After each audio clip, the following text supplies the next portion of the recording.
Yo, yo, how's everybody doing? Coming at ya a bit earlier this evening for another watch list, this time for Friday the 13th. Ooh. Welcome back to another episode of my nightly watch list. CDIO, obviously the biggie for me today, was the prep each day coming up into today. I don't believe. I think I tried it the last 2 days. I think I was green both days on it. And what was different in it today, as we had gone over, it likes to have a flat open or, super small gap up. And the difference today was the 150 close, and it was opening up in the 170s. So that was more of a blow-off gap and a trend change from what it had done in the past. Now, does that mean it needs to fail? No. But I think the odds favor it. So I put some on here early pre-market with the plan to add if it went higher. Was just a starter. And then I scaled off the open after we got the opening high set, and I just shorted the next pop, risking high a day. So I cut the whole position, the pre-market starter and the scale off open, and I let it do its thing. And it consolidated, started flagging, and I wanted to see this push and go, as high as possible. More meat on the bone. So let it do its thing. You get this wick that gets bought up, and you get some volume start to come in there, and then a couple sell candles on some pretty decent volume. So then I put my a little bit more of a position than I had in the morning. I was a bit bigger. And then we get this little head and shoulders look where you get the left shoulder, the head, little exhaustion move, and then filled fall through momentum, sub VWAP. Right here, you get these wicks. It started acting a bit funky down here on the low a day break, didn't really lead to much panic. So although I liked these wicks getting stuffed, I also didn't want to short through low a day and then get emotional into little pops like this. So I let the trade work. And if you recall the lines that I had on the chart from yesterday, from last night, 130s was that first target, 110s was the other target, and then I put this $1 one on this morning when I looked left, and you had this volume profile level right here was the biggest of all the days. So last night I had the 130s and the 110s as the goal. And then this morning I put this one on when it was trading up about here. I recorded my screen this morning as I was trading it, and I literally said, I'll put some covers out in the 130s, I'll put some here, and maybe leave a few on in case it gets to 1, but that's like maximum, and that's exactly what it did. We got this flush into the key level. And this kind of bouncy ball action should roll over. So I don't hate this cover and complete size out. But then right after I covered it, I was like, oh, that's good enough trade. I think I made about a 4R on that trade. So I'll leave it be. And I got off desk, started getting ready to leave the house. And then I peeked back in right around here. And a little bit disappointed in those covers. They didn't look so good anymore, but it is what it is. Nice trade nonetheless. CMRX, I traded this one. I was looking for that 310 break and build, and we got that this morning. Right here, I let it push through it, pull back, consolidate over it, and now 310s over under is acting as a base. And 339 was the key daily level that got stuffed, so I took this off for a small loss. And SSRM didn't really amount to a whole lot. Was a bit choppier in the morning than I expected, but that overextension first red day, I tried it a couple times. We got this. The low a day move was the trigger, so I shorted it. I added to get to full size with high a day risk, and it perked through, so I moved on. And then it starts to come back in. The 2 minute looked a bit cleaner. We get these higher lows that fail, lower high. I'm joining trend. And I'm like, what's the risk reward on something like this? Or I'm shorting 790s and having to risk like $8, like 10 cents, and I'm looking for a nice fader, and it just wasn't happening. Low a day wasn't breaking, so I moved on.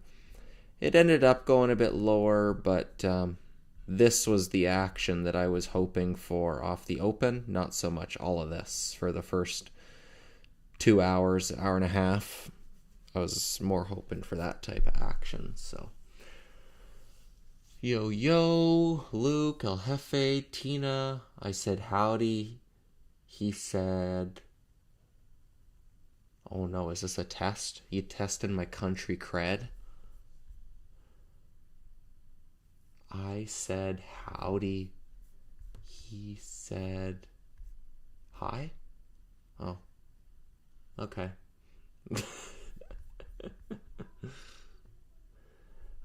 So plans going into tomorrow. Unfortunately, Tesla did kind of have a choppy pullback day, so didn't continue higher. So kind of ruins that A plus trade going into Friday. So no real plan there. It's a song lyric. Let me Google it, see if I know this song.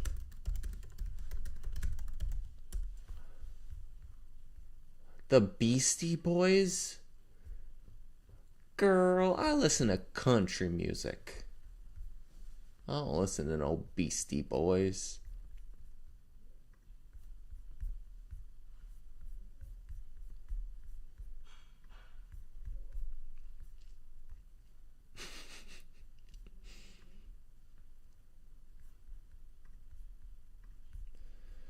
I was a bit more convicted in these failed follow-through setups before they had this breakout.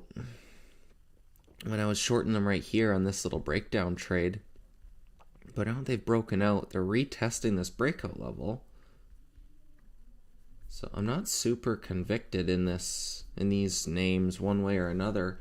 QBTS, QMCO, Qubit was in that basket.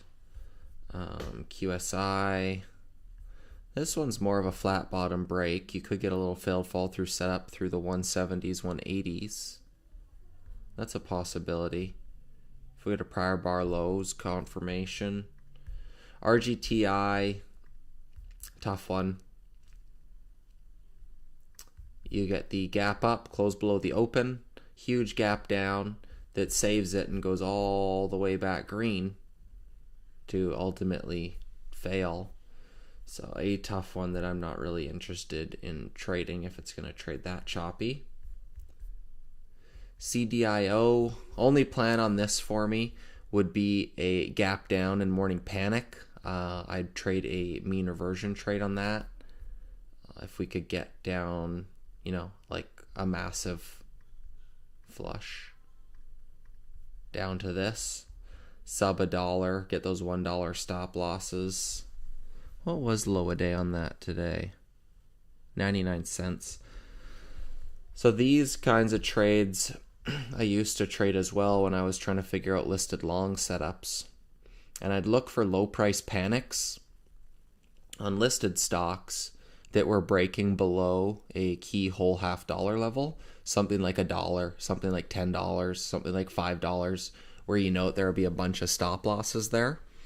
So CDIO, in my prior years, when you get those big multi-day runners on the front side, if you can get some speed up to the downside back into a rising support level, this $1 was the volume profile on the intradaily.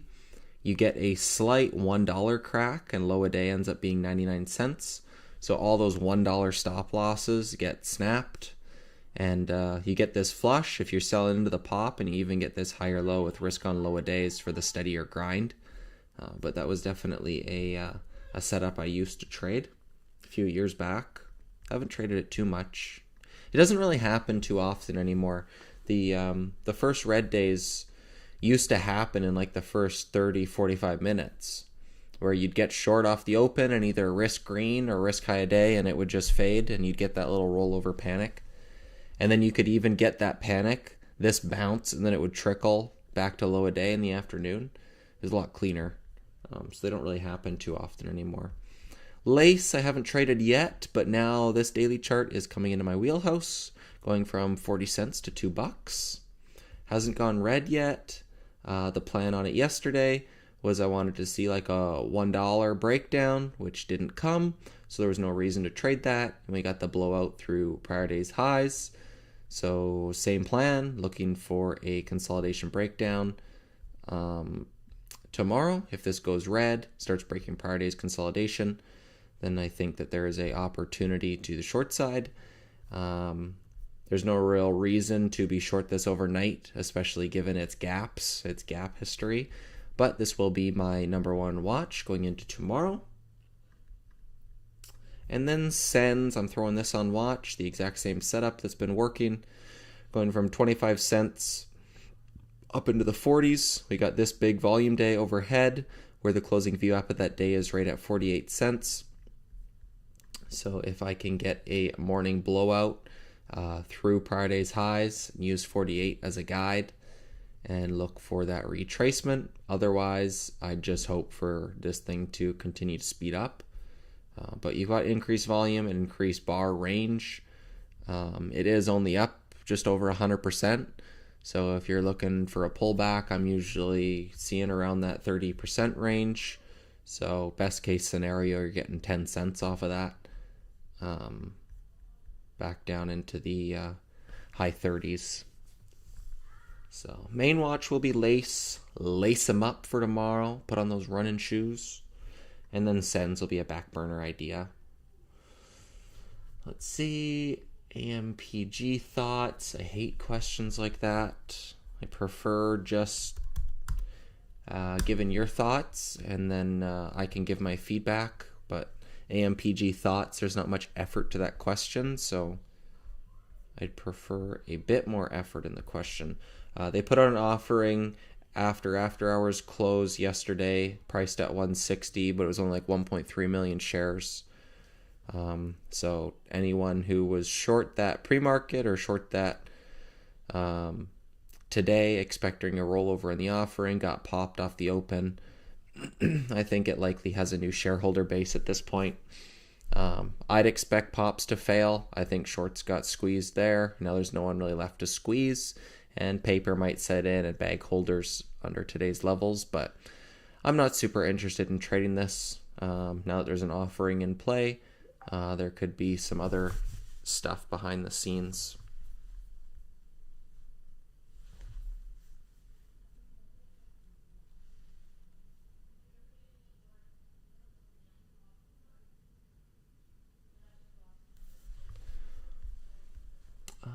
I like BBAI for a bounce. I traded that super small today.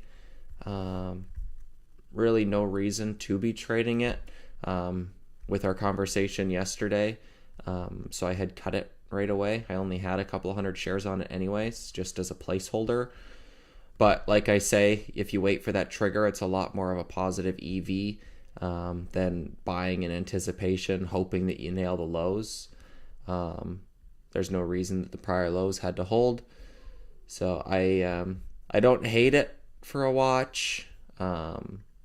It could happen, but it would be the same plan. Lace just put on an offering right now at 8 p.m. Eastern. 10 million registered direct offering. Brutal.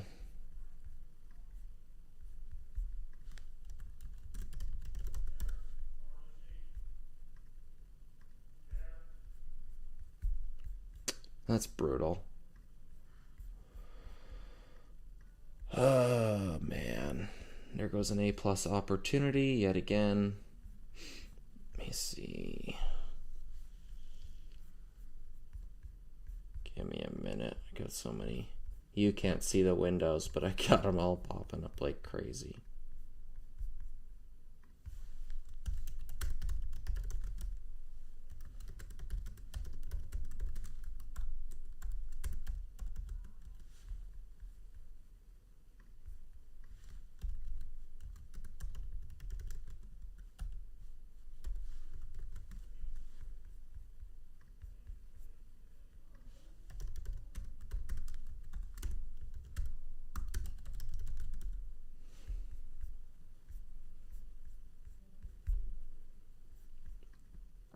7.6 mil at 130.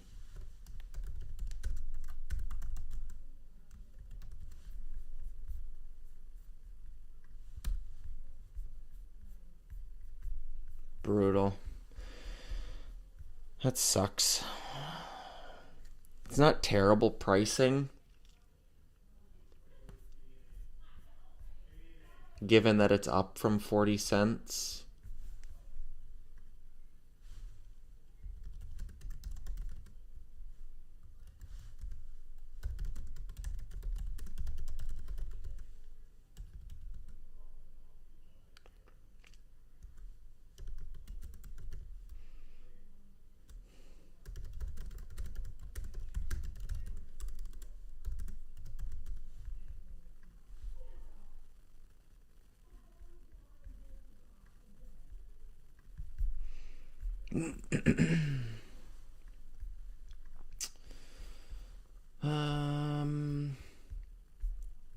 Okay, let me see what else I'm missing here. Love the channel and watchlist streams. Really appreciate it. Thank you. The XYZ is interesting. Could squeeze to 100, says Luke. If that's your plan, have at it. Learning a lot from your detailed analysis on these daily runners and stocks in play. Good to hear. I appreciate that. Lace had news today. I sold too early because I thought shorts would attack it. Are you looking to go long or short on Lace? Could not believe it recovered price so much after the offering on AMPG. Oh my god, brutal is the word. Yo, CDIO, sick. Yeah, I was looking to go short. It's just that typical overextension daily chart that I look for a first red day pullback. For EMA is sitting right around 110 right now, so there's plenty of meat on the bone. So similar to AMPG, once there's an offering in play, I think there's another agenda. There's more of a fundamental agenda behind the scenes with bigger money at play, so they aren't typically as clean. So likely will be a no trade, but like I say, 130 is not a terrible pricing. It's barely below low a day, and it's up from 40 cents, so it's not bad, but is what it is.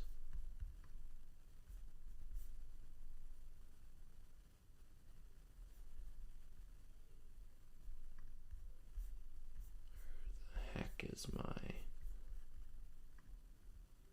Come on.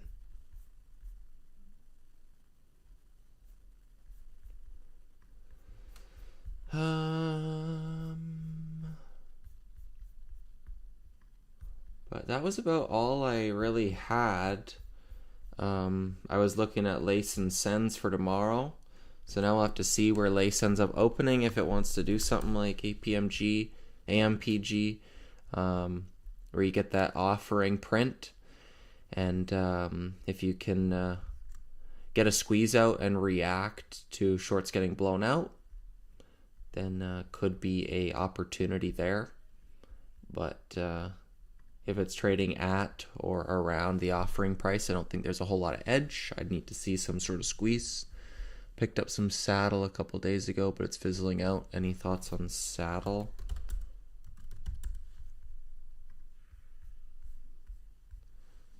Not really a play in it for me anymore. Too much consolidation in this 3 to 4 range to warrant a bounce trade for me. I was looking at that overextension trade to trade for the backside faders. So no real plan on it for me. Volume's completely died off, only trading 1.8 million in the day. So it's a no play for me. Jeff, how's it going?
Come on. You freaking thing.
November.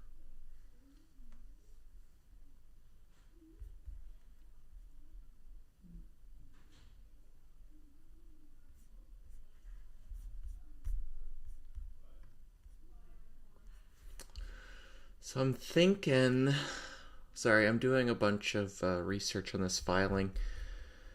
I'm thinking they pulled this offering from their F3. I'm trying to get Elkwood's thoughts on it here.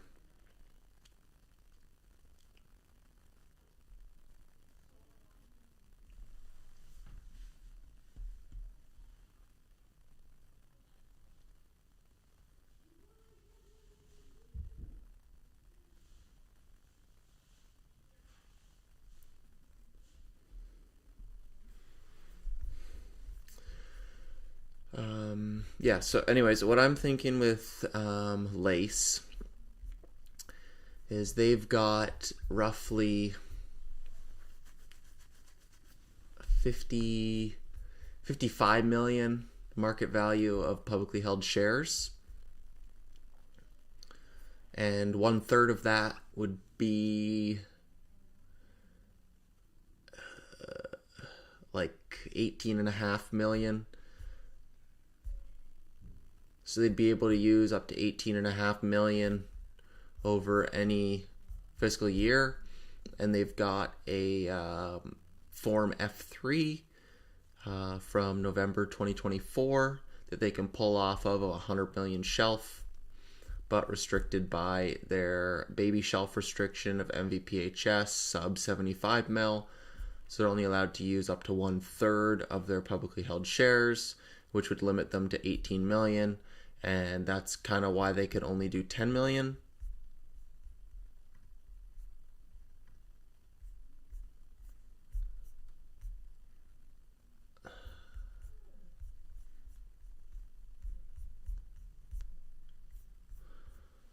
Okay.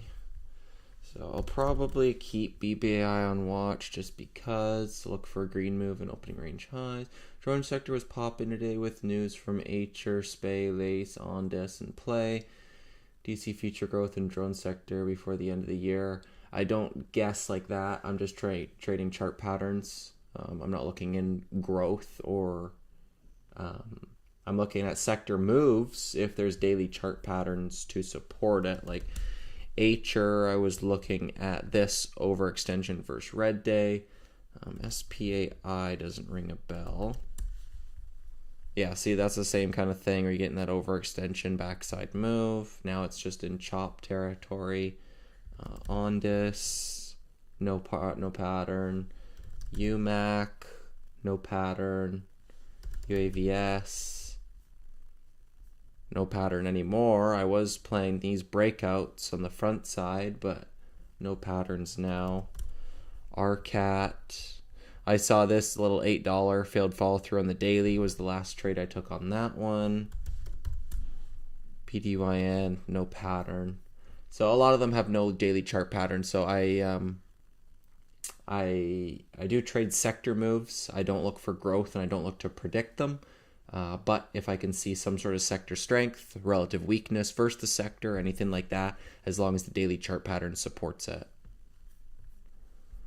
That info about some stocks not having enough shorts in it to squeeze it, so valuable. Just wanted to thank you for that. Because I'm always chasing squeezes that don't firm up. Sounds good, sounds good.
Alrighty. Sorry, I'm not really focused on here. I'm trying to figure out all this stuff, so I'll probably cap this stream off. I just can't type and think and talk and do it all at the same time, so it's not really a whole lot of value add while I'm talking and researching and whatnot. So I will wrap it up there. Thank you guys for stopping by. We'll see where Lace ends up in the morning, and then Sens and BBI will be my other two, but Lace will be my main watch. Alrighty, see you guys later. Peace.